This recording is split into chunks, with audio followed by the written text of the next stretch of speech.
सपा और कांग्रेस पर जमकर बरसे केशव प्रसाद मौर्य। उत्तर प्रदेश के उप मुख्यमंत्री केशव प्रसाद मौर्य ने कहा कि मोदी जी के नेतृत्व में और सबका साथ सबका विकास के इस नारे के साथ यह देश आगे बढ़ रहा है और 2045 पर विकसित भारत बन जाएगा। मोदी जी ने जो कहा था वह करके दिखाया है। केशव प्रसाद मौर्य आज दोपहर बाद शामली जिले के झिंझाना कस्बे में कैराना लोकसभा के भाजपा व रालोद के संयुक्त प्रत्याशी प्रदीप चौधरी के पक्ष में एक चुनावी सभा को संबोधित कर रहे थे। इस मौके पर मौर्य ने सपा और कांग्रेस पर जमकर निशाना साधते हुए कहा कि 2017 से पहले सपा के शासन में खुली गुंडाई होती थी। सपा का झंडा लगाकर गाड़ियों में गुंडे घूमते थे, देश में दंगे होते थे, मां बहनों की इज्जत लूटी जाती थी। सपा व कांग्रेस पार्टी की सरकारों में गरीबों को लूटने का काम होता था तथा मोदी जी के समय में लुटेरे और गुंडों को जेल में डालने का काम किया जा रहा है। केशव प्रसाद मौर्य ने मोदी की उपलब्धियों में बताया कि मोदी जी ने देश में सड़कों हाईवों का जाल फैला दिया है।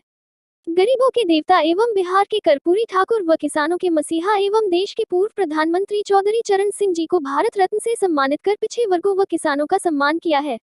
देश को और आगे ले जाने के लिए 2024 के इस चुनाव में भाजपा व रालोद के संयुक्त प्रत्याशी प्रदीप चौधरी को पहले की अपेक्षा 1 लाख से अधिक मतों से जिताने का आह्वान किया।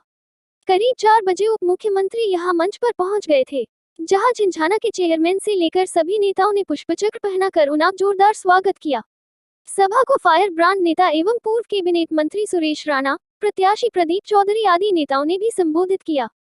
इस मौके पर रालोद के शामली विधायक अशरफ अली खान, जिला अध्यक्ष वाजिद अली, तिरसपाल मलिक, शामली चेयरमैन अरविंद संगल, भाजपा के पूर्व जिला अध्यक्ष पवन तरार, रमेश गौड़ कश्यप समेत दर्जनों नेता रहे।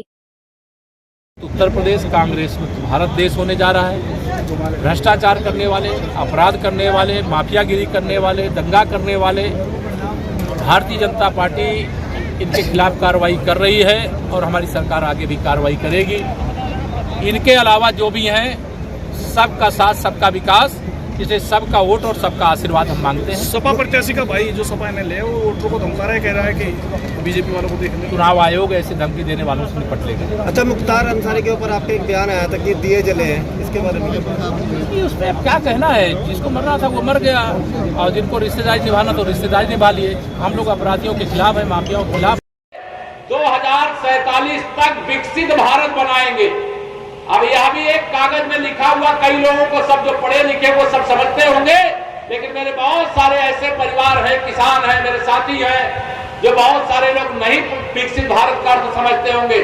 विकसित भारत का मतलब है गरीब आदमी अमीर आदमी बनेगा जी, जो अमीर है वो और अमीर बनेगा, जो बहुत अमीर है पूरे दुनिया में भारत का तिरंगा फहराने का काम करेगा। यह भारत विकसित भारत होगा। उसकी बहुत व्याख्या उस पर मैं नहीं जाना चाहता। मेरा नौजवान रोजगार से पहले इस उत्तर प्रदेश का नारा था, उत्तर प्रदेश में सपा का नारा था।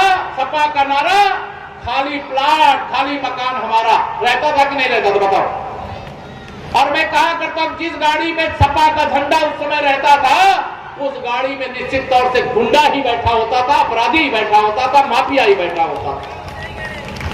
इसलिए मैं आरोप लगाया करता हूं इस पार्टी के ऊपर, अगर पाकिस्तान आतंकवादियों को पैदा करने की फैक्ट्री है तो गुंडे, अपराधी, माफिया और दंगाई पैदा करने की फैक्ट्री ये समाजवादी पार्टी है।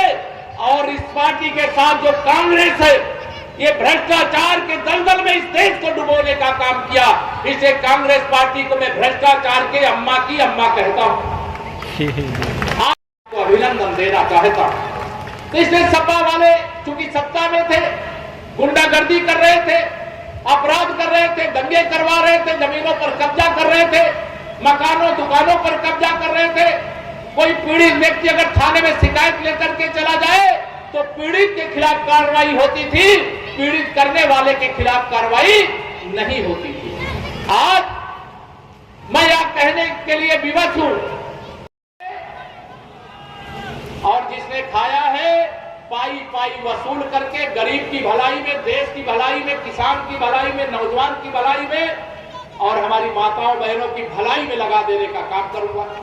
अब ये सारे विरोधी बड़े बौखलाए हुए कि जब दूसरी बार सरकार आई तो अभी तो केवल भ्रष्टाचार के आरोप में एक झारखंड का मुख्यमंत्री जेल गया है, दूसरा दिल्ली का मुख्यमंत्री जेल में है, तिहाड़ जेल में है, इस्तीफा ही नहीं दे रहा। तो ये सारे भ्रष्टाचारी सोच रहे हैं कि 4 जून 4 बजे 400 पार होने के बाद जो बेल पर हैं वो भी शायद जेल में होंगे। जिन्होंने देश को लूटा है उनको बख्शा नहीं जाएगा, ये उनको पता है। मेरे प्रधानमंत्री जी कहते सबका बसपा वाले बैसाखी लगा करके खड़े थे, और सपा बसपा वाले जो बैसाखी लगा के खड़े थे, अगर 12 लाख करोड़ का घोटाला हुआ तो केवल कांग्रेस नहीं सपा बसपा भी उसकी अपराधी है कि नहीं बताओ? ये तीनों दल मिलकर के अगर 12 साल में 10 साल में 12 लाख करोड़ का घोटाला किए तो आप कल्पना करो 60 साल कांग्रेसियों ने देश में शासन किया था सपा बसपा जैसे दलों के साथ मिलकर के, तो यह 72 लाख करोड़ का घोटाला करने वाले, देश को लूटने वाले लोग हैं। अब मेरे मोदी जी कहते हैं 2047 तक विकसित भारत बनाएंगे।